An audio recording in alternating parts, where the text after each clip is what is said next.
Okay, today I've got a really valuable reading and writing resource for you.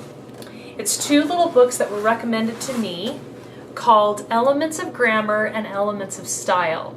Now, this is kind of cool because they're actually three different authors. William Strunk Jr. and E.B. White wrote Elements of Style. E.B. White is the Charlotte's Web author, and he wrote a handful of other Trumpet of the Swan, some other children's books.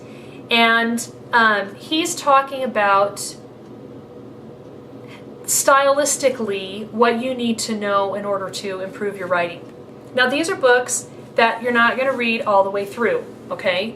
But they're important resources to have in your house. And I talk about this sometimes. There's some books you need to buy just because they're going to arrive and you're not necessarily going to spend a lot of time in them, but you need to have them in your home library because as you get to the point, you have circumstances in your life where you need to write things and your children need to write things, these are going to be invaluable to have at your house, regardless of if you're homeschooling, if your kids are going to public school, whatever they're doing, if you're in college, these are really, really helpful.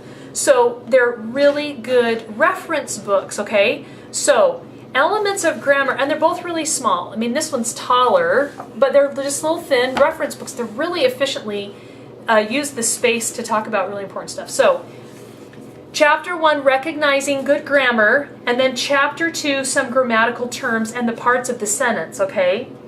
And then Chapter 3, Points of Grammar. Now, it really would be possible for a parent. This is what happens a lot of times when people are homeschooling or whatever. They'll get like a new grammar book every year for their child. And I'm just going to tell you that my oldest child just graduated. He just spent the last year in college, okay? And he went to a liberal arts school, had a great experience. He would not even prep for the ACT. I couldn't even get him to bother. And the truth is, he was behind in his math because he only got through, I don't even think he got Algebra 2 because I was still figuring things out and I wasn't consistent enough with them on their math when they were little. And so I don't even think he got Algebra 2. He's a smart kid, but here's the key, very well read. Now here's something, and this is, again, a little side note I'm going on here. I know I do this sometimes, but the point is that what a lot of people don't realize is that the ACT,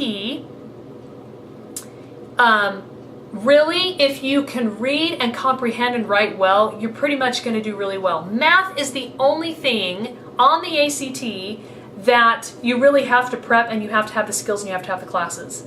Now you have to have the skills with the reading and writing because I was really concerned about getting all the sciences in and stuff. Now, science is important. Study science. Absolutely. It's on our top 100 list. But even the science portion isn't actually about knowing science. Like, they're not going to test you on the theory of relativity or what an atom is.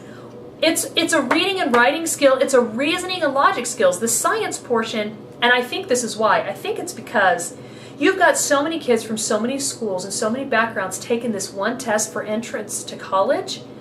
How are they going to standardize that everybody knows this certain science concept?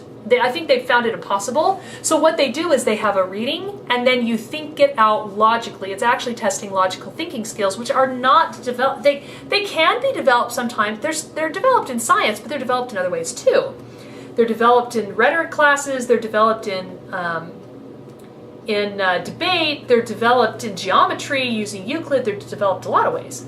And so the reason that I'm going off on this tangent about the ACT is because a lot of homeschoolers and even professional teachers will feel like they have to get like a new grammar book for every year and the child's got to learn a lot of grammar. Definitely it's valuable to do spelling bees. It's valuable to memorize how words are spelled, and you need to learn the points of grammar, okay? You need to know what a noun and a verb and all that stuff is. But what I'm saying is it's not very hard to learn. I mean, if you can have these two books and basically know some of the important stuff in them, you're good to go. You're going to be able to write pretty well. And so the point is this, that you're going to write and speak to the level at which you read, okay? So ultimately, reading really good writing is the fastest way to being a good writer. And so if you're reading mostly all through your school years, you're reading mostly textbooks. Now, a lot of schools are implementing more classical things, or they have to read a book a month or whatever. But even then, sometimes when it's student choice, they just, even when it's a simple book, like even like something like Charlotte's Web, it's a simple story and it's pretty simple English, but it's good writing. That's the point, right? So we want to keep us and our children reading good writing. So the point I'm making with my son is that he had some science and he did his math, but he read a lot of great stuff. And I couldn't even get him to prep for the ACT, and he did really, really well. They got, I don't know, 27 or 28, something really good. Not fantastic. I think if he would have tried, he would have made over a 30, but he just wouldn't try. And the truth is, the only reason that score was lower, his scores in like science and English were at 30, but math was lower because he didn't have all of his math. It was dragged it down. So the point is that he's not a super genius child. He's not an anomaly. I'm sure my other children will do just fine. I do have one child that's really petrified of test taking, so we're working with that. And the ACT may be a problem for him. But I don't want this to be a post about the ACT. That's not the point. The point is these two books are fabulous resource books. So if at your house you're reading great stuff and talking about it, and if you're doing like commonplace books and thought papers like I'm recommending to you in the writing skills, and you've got these books, you're going to be good to go. So don't feel like, what I'm saying is save yourself a lot of time and money, and if you're a mom that's got some kids at home and they're getting a little bit older and you want to start practicing writing with them, just have them go through these exercises in this little tiny book. I mean, it's written by A.B. White. He's really awesome. He's really a great author.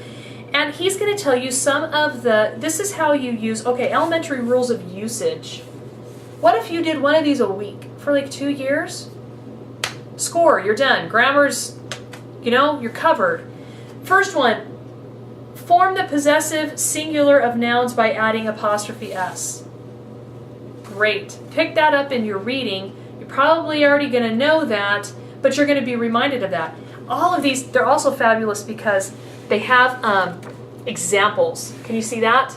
Can you see how there's a little point up here, paragraph example, and paragraph of explanation, and then it's got all these sentences to help you see the difference and to help you see the thing in action and to help you figure out how it works. So 8, use a dash to set off an abrupt break or interruption and to announce along a positive or summary.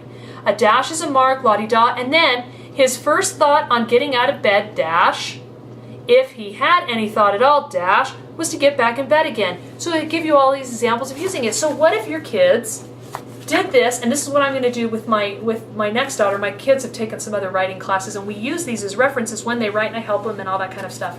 But I'm going to start using this more with my kids to just say, okay, let's just practice this one this week, right? Let's just figure out how to use all of the parts of dashes and apostrophes and quotations. Let's learn how to use them properly. And if you're not sure how, look it up, right? And then elements of grammar, this is going to teach you the essential guide to refining and improving grammar. So she's going to go in, she explains, this is Margaret Shertzer, formation of noun plurals, pronouns, verbs, adjective and adverbs, prepositions, conjugations, subordinate clauses. Those are all the main parts of speech. Those are all the main types of words. So you got it totally covered there. And that's your points of grammar in chapter 3. Before that, she's got your parts of a sentence.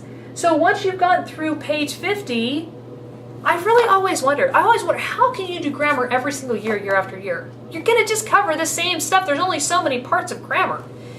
And for most of us, so then punctuate, so then she's got capitalization, is a lot of pages, and it's like a reference, right? So you look through it once, maybe you want to have your kids read it, maybe you want to read it. And then you're going to go back through, number 1, capitalize the first word of every sentence. Number 2, capitalize the first word of every line of poetry. Number 3, capitalize proper nouns.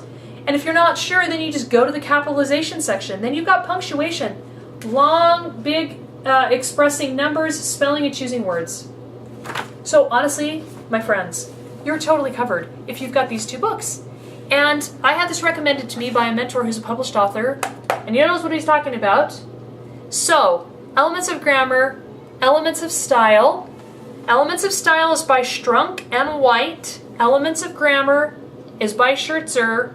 It's really going to get you, you're going to be covered, and then you can you know, maybe you want to try writing. The other thing I'm going to say, another one of our writing skills is to write in different genres. So that's another recommendation we make for your kids. So if you're homeschooling your kids and you want them to practice their writing, have them read a really fabulous book, do their thought papers in their commonplace book, and then when they're done, say, okay, here's a genre that I want you to write in this time. There's zillions of them. Try writing, you know, write about it as whatever, and then have them use these to practice. So there you go.